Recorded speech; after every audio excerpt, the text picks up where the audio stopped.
So now that is answered in the first verse of the 3rd chapter. What is the first verse saying? O Keshava, why do you want to engage me in this ghastly warfare if you think that intelligence is better than fruity work? Because in 2nd chapter, 49th verse, Krishna is telling Arjuna, keep aside all the abominable activities with intelligence. Now, fighting a war and killing your relatives is abominable activity? Yes. And Krishna is telling, keep all abominable activities aside by intelligence or by knowledge. So now, and again Krishna says, fight. So now Arjuna is confused. You are telling me to keep all abominable activities away, and now you are telling me to fight. So what should I do? So that is why in the first verse and the 2nd verse, Arjuna is telling Krishna, please don't confuse me by saying so many things. Just tell me properly what I should do, I will do. So what does that mean? After hearing the whole 2nd chapter, Arjuna didn't understand. He's still confused. So Krishna says, okay, now whatever I said in 2nd chapter, I will speak in detail each one. So there's one chapter, Karma Yoga, then Jnana Yoga, then Dhyana Yoga. And then he starts speaking about Bhakti Yoga, so many other things. So that is the reason for the 3rd chapter. So in 3rd chapter, Krishna is explaining more about Karma Yoga. So now Karma Yoga, we saw that when we are doing the activities, we renounce the activities. That's the ultimate purpose, renouncing, to be detached. Now there are 2 ways of detachment. See, one of the reasons that Arjuna said is that I don't want all this because I get sin here, I will go to the forest and sit. Now even if we go to the forest, like how she said that she was telling about connecting with the mind. So that mind is very powerful, it doesn't go away. You know how many of us we are sitting here, but where is our mind? The mind cannot be here for a long time. We are sitting here, physical body is here, but our subtle body is traveling everywhere, mind is everywhere.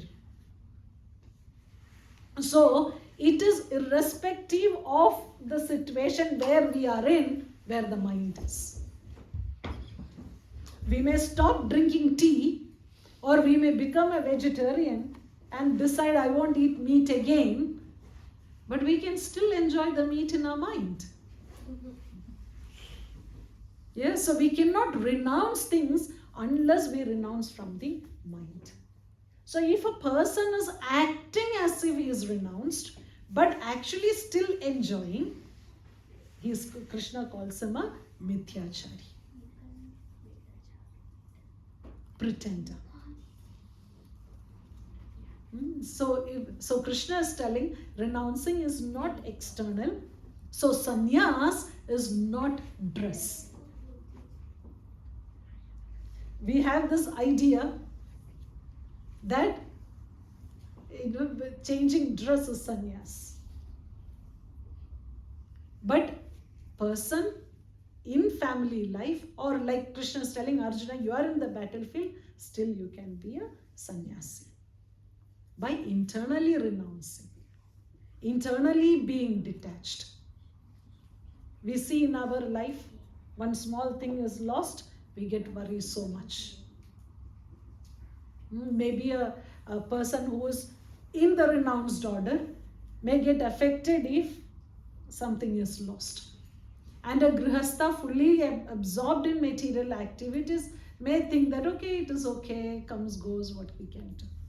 So renouncing is internal. So in the 3rd chapter, Krishna speaks more about this karma yoga, connecting with Krishna in even when we are doing activities is when we are internally renounced.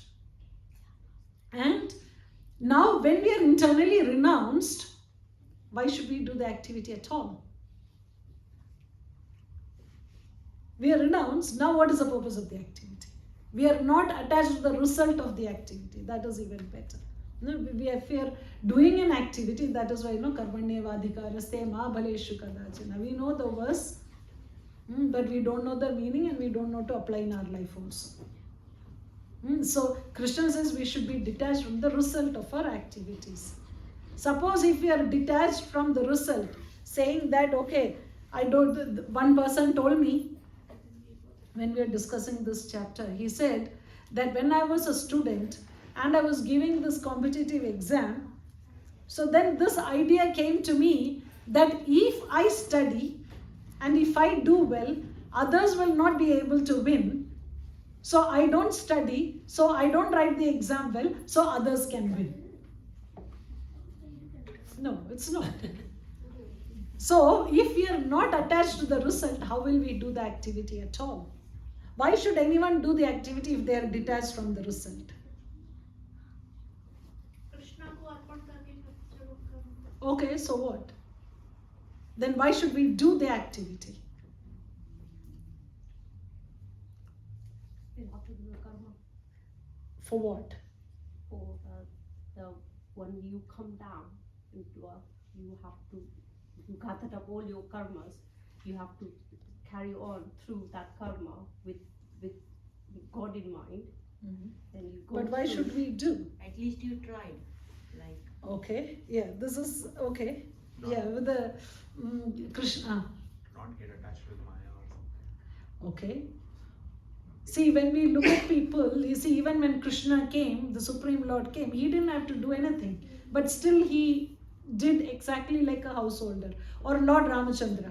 Why did Lord Ramachandra do everything perfectly? Based on the varna that we get in. Yes, why should he do? To set an example for others. Yadya dajagati shreshtas tattate vedarojana. Whatever the great person does, others will follow. So even though they are internally renounced, they still do everything exactly so that people who are not detached can do it properly. So that is the what is explained in the 3rd chapter. There is no purpose for that person, but still they do. And at the end, Krishna also explains about how the different senses, how does it work. We have the sense objects. Senses are more powerful than the sense objects, and above the senses is the mind, and above mind is the intelligence, and then above intelligence is the soul. So who should control the senses? Mind. Who should control the mind? Intelligence. Who should control the intelligence? The soul. But what happens in our life? Mind controls everything. Mind controls everything. Mind overpowers the intelligence. We don't even realize we are soul. We are not having the soul. We are actually the soul. We forget that. And senses are in control of everything. Senses say, watch this movie. We sit and watch the movie, forgetting that we have got so many other work to do.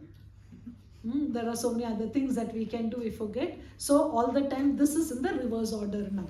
But Krishna is telling that if we get in this hierarchy, if we get things, then our life will be successful. So that is the message of 3rd chapter. So we'll do 4th more. Now from here it goes faster because 2nd chapter is big, no? And without that foundation, the rest of it won't go.